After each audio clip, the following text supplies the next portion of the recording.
வணக்கம். போன வாரமே பார்த்து ரிவ்யூ பண்ணியிருக்க வேண்டிய படம் போலில் வேற இந்த படத்துக்கு அதிக வாக்குகள் வந்திருந்தது. அதாவது ட்விட்டரில் ஒரு போல், அப்புறம் நம்மளோட யூடியூப் கம்யூனிட்டியில் போல்னு 2 போல் ரன் பண்ணியிருந்தேன். ஒன்றுத்தில் எக்ஸாசிசமுக்கு, ஒன்றுத்தில் சந்து சாம்பியனுக்கு நிறைய ஓட்ஸ் இருந்தது. பட் கியூமுலேட்டிவாக பார்க்கும்போது சந்து சாம்பியனுக்கு தான் நிறைய ஓட்ஸ் இருந்தது. சரி பார்த்துலான்னு முடிவு பண்ணால் வழக்கம் போல் நம்ம பிவிஆரில் சப்டைட்டில் இருக்கா இல்லையா அப்படிங்கிற ஒரு பிரச்சனை. அதோட கிளாரிட்டி சரியாக கிடைக்கல.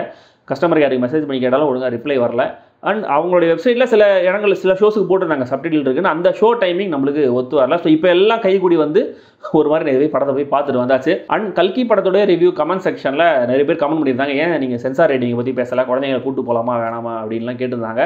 ஒருவேளை நீங்கள் நீண்ட காலமாக ஃபாலோ பண்ணிட்டு இருந்தீங்கன்னா உங்களுக்கு தெரிஞ்சிருக்கலாம். சாரி, மேபி நான் அதை மென்ஷன் பண்ணியிருக்கணும். என்னன்னா, ஒருவேளை நான் ஒரு படத்துடைய சென்சார் ரேட்டிங் என்ன அப்படிங்கிறத தனியாக மென்ஷன் பண்ணல அப்படின்னா கொடுக்கப்பட்டிருக்கிற சென்சார் ரேட்டிங்கை கரெக்ட்டுங்கிற மாதிரி நீங்கள் புரிஞ்சிக்கலாம். ஸோ கல்கி படத்துக்கு நீங்கள் குழந்தைங்களும் கூட்டு போகலாம், அதெல்லாம் ஒன்றும் பிரச்சனை இல்லை. அதே மாதிரி தான் இந்த சந்து சாம்பியன் பற்றியும் நான் சென்சார் பற்றி தனியாலாம் பேச போகிறது இல்லை. ஏன்னா இதுக்கான கொடுக்கப்பட்ட ரேட்டிங் ஓகே தான். இதுக்கு ஒரு நாள் நீங்கள் ஃபேமிலியோட குழந்தைங்களோட பார்க்கணும் அப்படின்னா நீங்கள் பார்க்கலாம். இதில் அப்ஜெக்ஷனபுளாக எதுவும் இல்லை என்பதை தெரிவித்துக்கொண்டு நம்ம இந்த படம் எப்படி இருக்குது அப்படிங்கிறத தெரிஞ்சுக்கலாம். அதுக்கு முன்னாடி நம்ம சேனலுக்கு சப்ஸ்கிரைப் பண்ணாதாங்க சப்ஸ்கிரைப் பண்ணுங்கள்.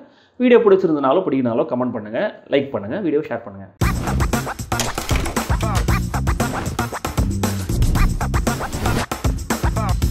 சந்து சாம்பியன் ட்ரெய்லர் பார்த்ததும் முரளிகாந்த் பேட்கருங்கிறவர் யாருன்னு இன்டர்நெட்டில் தேடி இருப்பீங்க. ஒருவேளை நீங்கள் தேடி படிக்கலன்னா யாருங்கிறத நான் சொல்கிறேன். இப்போது அவர் தான் இந்தியாவுக்காக முதலாக பேராலிம்பிக்ஸில் ஸ்விம்மிங்கில் கோல்டு மெடல் வாங்கின சாம்பியன். ஸோ சின்ன வயசுலேருந்தே அவருக்கு எப்படி ஒலிம்பிக் கனவுங்கிறது ஒன்று இருந்துச்சு. அவருக்கு சப்போர்ட் பண்ண ஆட்கள் யார் யார், அவருக்கு வந்த தடைகள் என்ன, எல்லா தடைகளையும் மீறி அகைன்ஸ்ட் ஆல் ஆட்ஸ் எப்படி அவர் சாதிச்சார், அவர் வாழ்க்கையில் நடந்த நம்பவே முடியாத விஷயங்கள் என்னென்ன, அவருடைய ஒலிம்பிக் கனவுங்கிறது எப்படி பேராலிம்பிக்ஸுக்கு போச்சு, இதெல்லாம் தான் சந்து சாம்பியன்.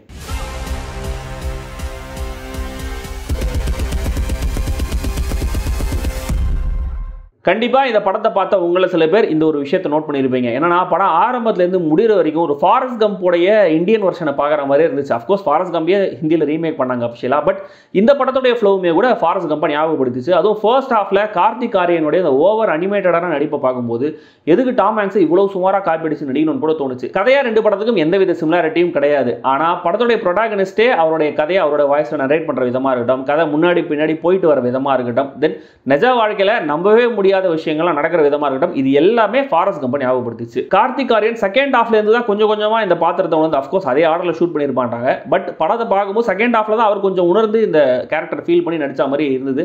ஃபர்ஸ்ட் ஹாஃப்ல கொஞ்சம் அதிகப்படியான நடிப்பு, அதிகப்படியான சிரிப்பு அப்படின்ற மாதிரியே வந்து போறாரு. பட் செகண்ட் ஹாஃப்ல அவரும் அவரோட கோச்சும் ஒரு பாக்ஸிங் மேட்சை பார்க்க, ஒரு ரெஸ்லிங் மேட்சை பார்க்க போவாங்க. அந்த இடத்துல அவங்களுடைய கான்வர்சேஷன், அதுல கார்த்திகரோட நடிப்பு, தென் கிளைமேக்ஸ்ல அந்த ஃபைனல்ஸ் மேட்ச்ல அவர் நீச்சல் அடிக்கும் போது அவர் நினைச்சு பார்க்குற விஷயங்கள், அந்த இடத்துல அவரோட நடிப்புன்னு இந்த 2 சீன்ஸ்லயுமே அவரோட நடிப்பு ரொம்ப நல்லா இருந்ததுன்னே சொல்லலாம். கோச் டைகர் கேரக்டர்ல விஜய் ராசும் ரொம்ப நல்லாவே நடிச்சிருக்காரு. ஆக்சுவலா இந்த படத்துடைய கிளீஷேடான ஃப்ளோவை இந்த சப்போர்ட்டிங் காஸ்ட் தான் கொஞ்சம் பேரவலா மாத்துறாங்க. அண்ணனா வர அனிருத், ஃப்ரெண்டா வர புவன் அரோரா, ஹாஸ்பிட்டல் வார்ட் பாயா வர ராஜ்பால் யாதவ் எல்லாருமே நல்லா நடிச்சிருக்காங்க. தென் அயோத்தியில அநாயகன அப்பா கேரக்டர் நடிச்சார் இல்லையா யாஷ்பால் சர்மா, அவரும் இந்த படத்தில் ஒரு சின்ன கேரக்டர்ல நல்லாவே நடிச்சிருக்காரு. ஆனால் இந்த படத்தில் ஒரு சின்ன ஜேர்னலிஸ்ட் ரோல் ஒன்று வருது ஃபர்ஸ்ட் ஹாஃப்ல. அதில் நடிக்க ராஷ்மிகாவை கேட்டிருப்பாங்க போல இருக்கு, அவங்க ஒத்துக்கலன்னு நினைக்கிறேன். தென் நயன்தாராவையும் கேட்டிருப்பாங்க போல இருக்கு, அவங்களும் ஒத்துக்கலன்னு நினைக்கிறேன். அதனால என்ன பண்ணிட்டாங்க, ராஷ்மிகா ஜாடியில் இருக்கிற பாக்யஸ்ரீன்ற ஆக்டர் நடிக்க வச்சு அந்த கேரக்டருக்கு நயன்தாரான்னு பேர் வச்சுட்டாங்க. அவங்க ஒரு சில காட்சிகள் தான் படத்தில் வராங்க, அவங்க டீசென்டான பெர்ஃபார்மன்ஸை கொடுத்துருக்காங்க. தென் இந்த போலீஸ் ஸ்டேஷனில் இன்ஸ்பெக்டர் கேரக்டர்ல ஸ்ரேயஸ் தல்பாடே நடிச்சிருக்காரு. இன்னும் சில அந்த போலீஸ் கான்ஸ்டபிள்லாம் வராங்க. பட் அவங்க எல்லாம் ரொம்ப கேரிகேச்சராக நடிச்சிருக்காங்க. இவங்களையெல்லாம் விட அங்கே அக்யூஸ்டா உட்கார வச்சிருப்பாங்க பிரிஜேந்திர காலாவை. அவரோட கேரக்டர் நல்லா எழுதப்பட்டிருந்தது, அவரும் சூப்பராக நடிச்சிருந்தாரு. இந்த டெம்ப்ளேட் பயோபிக்க ஆடியன்ஸ் பெரிய கம்ப்ளைண்ட் இல்லாமல் பார்க்க இன்னொரு காரணம் சுதீப் சாட்டர்ஜியோட சூப்பரான சினிமாட்டோகிராஃபி. இன்டர்வலுக்கு கொஞ்சம் முன்னாடி ஒரு வார் சீக்வன்ஸை சிங்கிள் டேக்ல ட்ரை பண்ணியிருக்காங்க. அதில் நடிச்ச நடிகர்களுடைய நடிப்பில் கொஞ்சம் கன்விக்ஷன் எக்ஸ்ட்ராவாக இருந்திருக்கலாம். பட் அதோட எக்ஸிகியூஷன் ஃப்ளாலஸாகவே இருந்தது. தென் படம் முழுக்கவே லீட் கேரக்டரோட பக்கத்திலே இருந்து நம்ம டிராவல் பண்ணுற மாதிரி ஒரு ஃபீலை கொடுத்துருக்காரு. அதே சமயம் முக்கியமான காட்சிகளுடைய பிரம்மாண்டத்தையும் ஃபீல் பண்ண வைக்கிறாரு.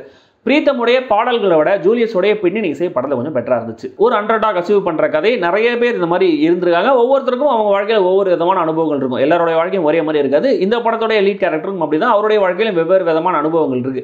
ஆனால் அதை எல்லாத்தையும் இந்த பாலிவுட் பயோபிக்குங்கிற அந்த ஒரே மோல்டுக்குள்ள, ஒரே டெம்ப்ளேட்குள்ள அடைக்க ட்ரை பண்ணியிருக்காங்க இல்லையா, அதனால எதுவுமே நம்மளுக்கு புதுசாக ஃபீல் ஆகவே மாட்டேங்குது. படம் ஆரம்பிக்கிறதுக்கு முன்னாடி சில விஷயங்களை நாங்கள் ட்ரமடைஸ் பண்ணியிருக்கோங்கிற மாதிரி டிஸ்க்ளைமர்லாம் போடுறாங்க. ஆனால் முரளிகாந்த் பேட்கருங்கிற பேரும் அவர் மாதிரி சாம்பியனாக இருக்காருங்கிற அந்த ஒரு ஃபேக்டையும் தவிர எல்லா விஷயங்களையுமே ட்ரமடைஸ் பண்ண மாதிரி தான் இருந்துச்சு. மேபி அவருடைய வாழ்க்கையில் நிஜமாவே இந்த விஷயங்கள்லாம் நடந்திருக்கலாம், ஆனால் அது ரொம்ப ஓவர் சினிமேட்டிக்காக நம்பவே முடியாத மாதிரி தான் சொல்லியிருக்காங்க. உதாரணத்துக்கு சொல்லணும்னா ஃபர்ஸ்ட் ஹாஃப்ல ஹீரோவுக்கு ஒரு டிராவல் ஒன்று இருக்கும். ஒரு இடத்துல இருந்து தப்பிச்சு போய் ஒரு இடத்துக்கு போய் அங்கேருந்து அங்கே எப்படி போவார். கொஞ்சம் வேகமாக தான் சொல்கிறேன், ஏன்னா ஸ்பாயிலர் ஆகக்கூடாதுன்னு. படம் பார்த்தீங்கன்னா உங்களுக்கு என்னங்கிறது புரியும்.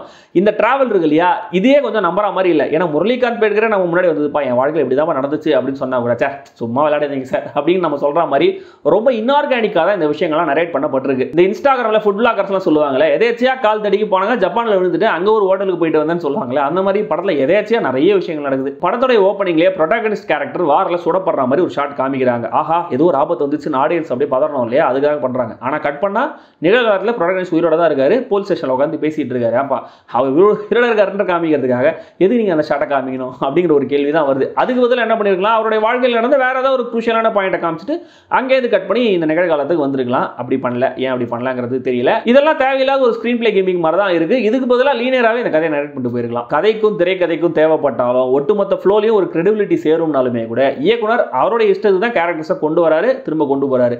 ஹீரோடைய ஃபேமிலி ரொம்ப நேரம் காணும் அப்படின்னு தேடிட்டு இருப்போம். திடீர்னு ஒரு சீன்ல ஹீரோட ஃபேமிலி வருவாங்க, இவ்வளவு நேரம் எங்க போனாங்க அப்படின்னு தெரியாது. ஒரு கேரக்டர் செத்து பெருசுன்னு நினைச்சிட்டு இருப்போம், ஆனா இல்ல அப்படிங்கிறாங்க. தென் முரளிதருடைய வாழ்க்கையில அவருடைய ஒரே அச்சீவ்மெண்ட் இந்த கோல்டு மெடல் மட்டும் தானா, இதுக்கப்புறம் அவர் வாழ்க்கையில் எதுவுமே பண்ணவே இல்லையா, அவர் வாழ்க்கை எப்படி போச்சு இதுக்கப்புறம், ஏன்னா இன்னும் 2-3 ஸ்போர்ட்ல கூட அவர் பார்ட்டிசிபேட் பண்ணி மெடல்லாம் வாங்கினதா சொல்றாங்க. ஆனா அதை பத்தி எந்த மென்ஷனும் இந்த படத்துல இல்ல. தென் திடீர்னு எதுக்காக தன்னுடைய ஊருக்கு நல்லது பண்ணணும் அப்படிங்கிற ஒரு தாட் அவர் வந்துச்சுன்னு நிறைய சந்தேகங்கள் இருக்கு. ஆனா கடைசி வரைக்கும் சந்தேகங்களா மட்டுமே அது இருக்கு. சோ இந்த சினிமேட்டிக்கான ட்ரீட்மெண்ட், பிரெடிக்டபிளான ஃப்ளோ இதெல்லாத்தையும் இயக்குனரே கவனிச்சிருப்பார் போல இருக்கு. அவரே ரியலைஸ் பண்ணிருப்பாருன்னு நினைக்கிறேன். ஏன்னா போன படத்தையும் அவர் கிட்டத்தட்ட பயோபிக் மாதிரி தான் எடுத்தார். 83ங்கிற படமும் பயோபிக் மாதிரி தானே. அதெல்லாம் என்ன பண்றாரு, நல்ல சப்போர்ட்டிங் காஸ்ட், நல்ல ரிச்சான ப்ரொடக்ஷன் வேல்யூஸ், நல்ல இந்த பிரம்மாண்டம் இதெல்லாத்தையும் வச்சு இந்த குறைகள்லாம் பெருசா உருத்தாம பாத்துக்கிறாரு. ஃபர்ஸ்ட் ஹாஃப்ல 2 நல்ல சீன், செகண்ட் ஹாஃப்ல 2 நல்ல சீன், தென் புல்லரிக்க வைக்கிற எமோஷனலான கிளைமேக்ஸ், இதை வச்சு கரெக்டா ஃபினிஷ் லைனை வெற்றிகரமா டச் பண்ணிடுறாரு. மொத்தத்துல இந்த சந்து சாம்பியன் இந்த யூனிவர்சல் பயோபிக் டெம்ப்ளேட்ல எடுக்கப்பட்டிருக்கிற மற்றும் ஒரு பாலிவுட் திரைப்படம் அவ்வளவே போர் அடிக்காம போகுது. அதை கண்டிப்பா சொல்லியே ஆகணும். ஆனா ஒரு புது எக்ஸ்பீரியன்ஸா இருந்துச்சுங்கிற மாதிரிலாம் என்னால் இதை டிஃபைன் பண்ண முடியல. பெரிய எதிர்பார்ப்பு இல்லாம போனீங்கன்னா இந்த படம் உங்களுக்கு பிடிக்கிறதுக்கு நிறைய வாய்ப்புகள் இருக்கு. ட்ரை பண்ணி பாருங்க.